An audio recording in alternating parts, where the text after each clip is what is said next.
Hey everyone, this is Mike, and today we're talking about Dark Knight. This was another job that got memed on a little bit during the job action trailer alongside Scholar, because Scholar got to go fast and Dark Knight went blip blip blip. In reality, it did get more than just some bubbles, but it's far from perfect and there are a decent amount of changes that I think could happen to make Dark Knight feel better. And I'm saying feel better because Dark Knight's performance is really good right now, but numbers aren't everything. So let's first talk about the changes that happened going into Endwalker.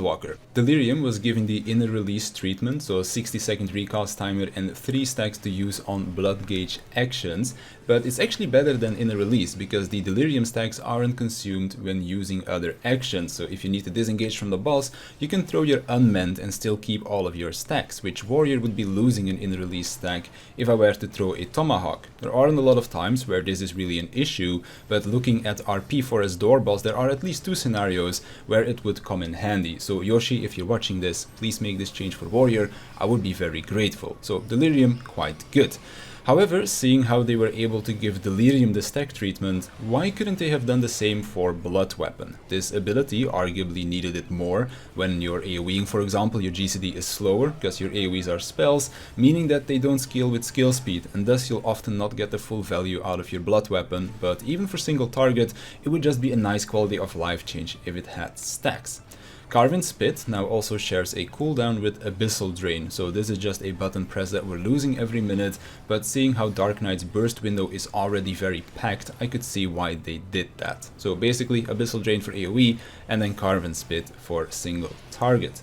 Lastly, we have Salted Earth. This is no longer a ground targeted ability, but it's now placed where you're standing.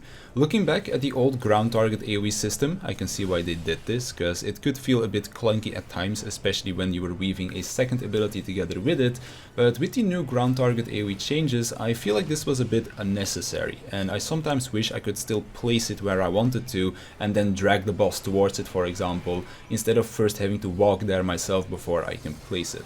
Just a minor gripe and something that I probably won't really care about anymore once I get used to it, but it is something that I sometimes still have to think twice about if I am moving the boss.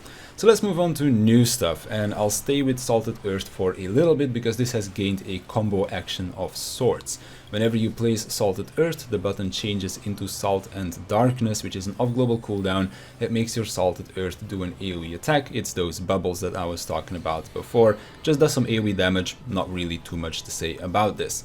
Shadowbringer is an expansion late, and this is also a new off-global cooldown that stacks up to 2 times and deals AoE damage in a line in front of you.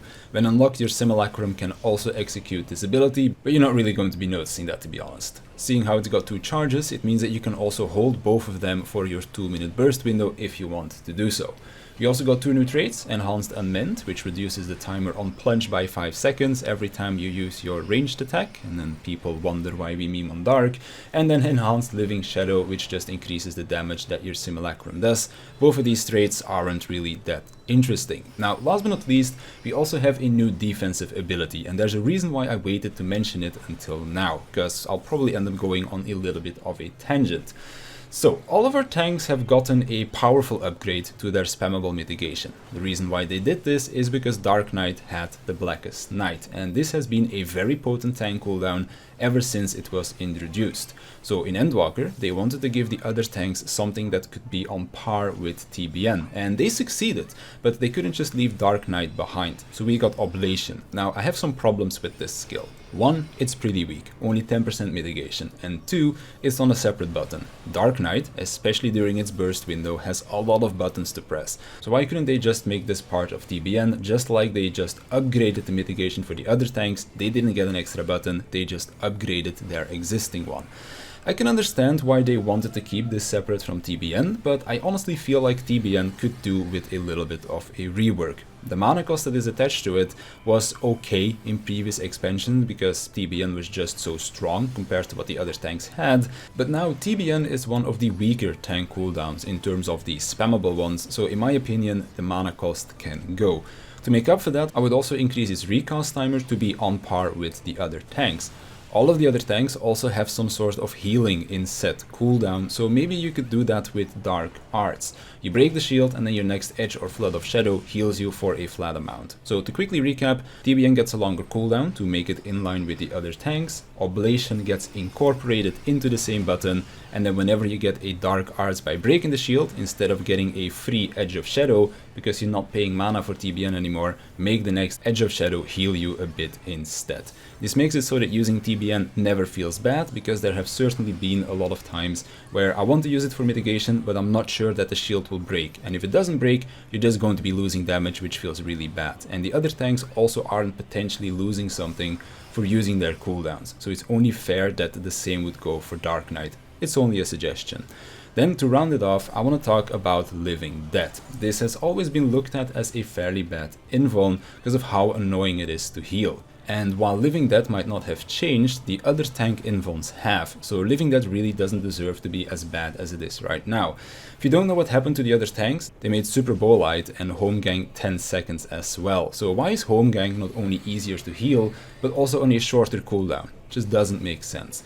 I get that from a Dark Knight perspective, Living Dead is really user friendly, especially when looking at a tank buster that hits you a few times, and this makes me think back to Perfect Alexander, where this was really tight on timing to catch the whole tank buster with your invuln, and Dark Knight just had no troubles with this, because you just pressed the button a few seconds before the tank buster, and then you would die at some point, thus proccing the invuln, and then you got to enjoy your 10 seconds of immortality.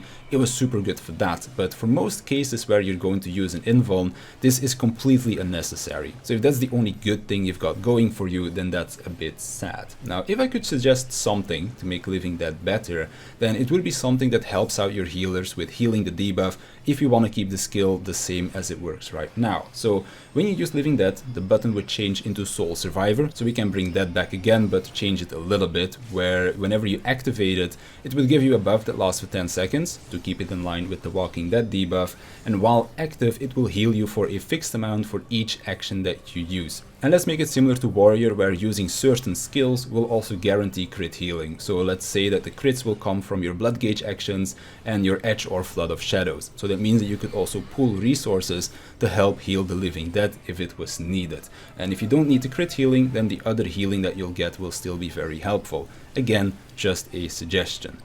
Overall, I feel like Dark Knight is okay to play. I really don't like playing it in dungeons because I'm pressing so many buttons and I feel like paper, so I'd rather just go Unga Bunga Warrior and not even need a healer. And for those that think I'm exaggerating, you really don't need one. I've run Experts without the healer before, and I even have that gameplay up on the channel for those that are interested. So if I were to play Dark Knight, then it would be in boss fight scenarios, and it's alright for that. Its burst windows are action-packed and fun, but when it comes down to your in-between burst windows, it's kind of empty, but I don't mind it too much, because the fun burst window kind of makes up for that a little bit.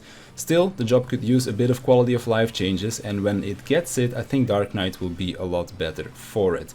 It's already performing really well in the number department, now make it better to play, and then we can all be happy. But that's gonna do it for me for today, so I wanna thank you for watching, I wanna thank my patrons for their support, and I'll see you in the next one.